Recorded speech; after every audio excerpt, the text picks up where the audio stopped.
Mountain News, first at 4, continues. A local community is in a state of shock. A judge is dead and a sheriff is in jail accused of his murder. Police say the motive is still under investigation, but people in the town of Whitesburg say it is simply something that does not seem real. WYMT's Phil Pendleton spoke to people who know both the victim and the suspect and has more from downtown Whitesburg. What is so unreal about this is that courthouse are, of course, places where the aftermath of crimes are decided. It is not where crimes occur, but that is exactly what took place here on Thursday afternoon. Kentucky State Police say they're not releasing any new information other than what they told us on Thursday, that Sheriff Mickey Sean Hines, who's 43, shot and killed District Judge Kevin Mullins, who is 54, inside the courthouse. We have learned today that it was actually inside Mullins' office. Now, Steins is in the Leslie County Jail, where he said he would not be granting any interviews at this time. Now, I spoke with the man who said that he cut Mullins' hair and has known him for 10 years and simply cannot believe this has happened to him. Another woman who wanted her identity concealed said that she went to high school with Sheriff Steins. On both sides are families whose lives are forever altered and changed, and regardless of why, we have to have empathy and sympathy for those families. I spoke with the special prosecutor, Jackie Steele, who told me this morning that had the victim in this case been anyone else, that Sheriff Steins would have answered to Judge Mullins likely sometime today or early next week. But since Judge Mullins is the only district judge in this county, they are now going to have to find a district judge to preside over this case. In Letcher County, Phil Pendleton, WKYT. And Commonwealth's Attorney Steele also said that it's likely a change of venue will be requested in this case at some point.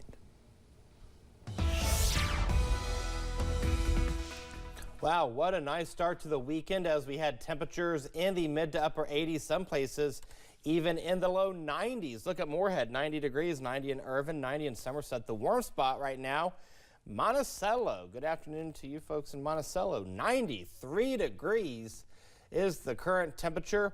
We're seeing a temperature of 88 in Hazard as well as Harlan and Middlesboro. 86 is the current temperature in Clintwood. Pikeville is checking in with 84. Next 12 hours keeps temperatures in the upper 70s and low 80s by the 7 o'clock time frame, mid 70s by 9 p.m., upper 60s as we go throughout the overnight hours into the first part of your Saturday morning. The clouds will pick up, though, as we go throughout the morning hours of your Saturday. But when you wake up in the morning, look at temperatures in the low to mid 60s, upper 60s towards Jackson. Now, the question is, when do the rain chances come back into play? I'll have that answer in the first alert forecast in a few minutes. Steve. Eric, thank you. More funding is on the way to help the survivors of recent eastern Kentucky floods. Governor Andy Beshear announced a nearly $8 million grant for flood survivors. The money will go towards building more homes out of the floodplains in Owsley and Leslie counties. The city of Boonville will get 6 new duplexes. A new 24-unit multifamily apartment building will be built in Hyden. The grant is coming from Community Development Block Grant Disaster Recovery Funding. Memorial Day storm survivors from this year have just days left to apply for federal help if you're in a county affected. The deadline is Sunday. 15 counties across Kentucky qualified for aid, including Clay and Whitley.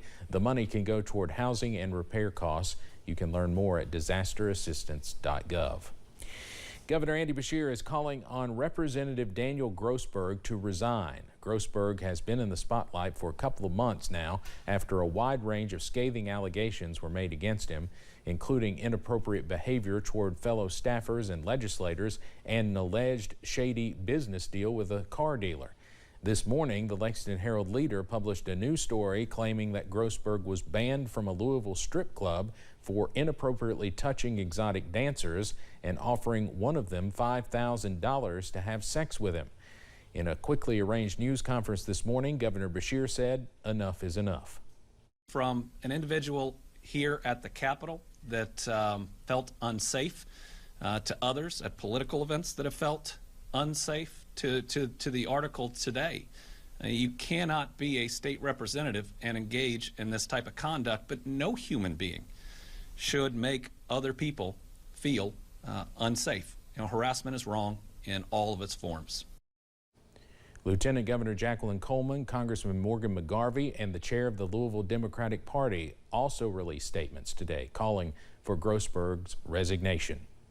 A group gathered at the state capitol in Frankfort this morning speaking against Governor Beshear's executive order to ban conversion therapy for minors.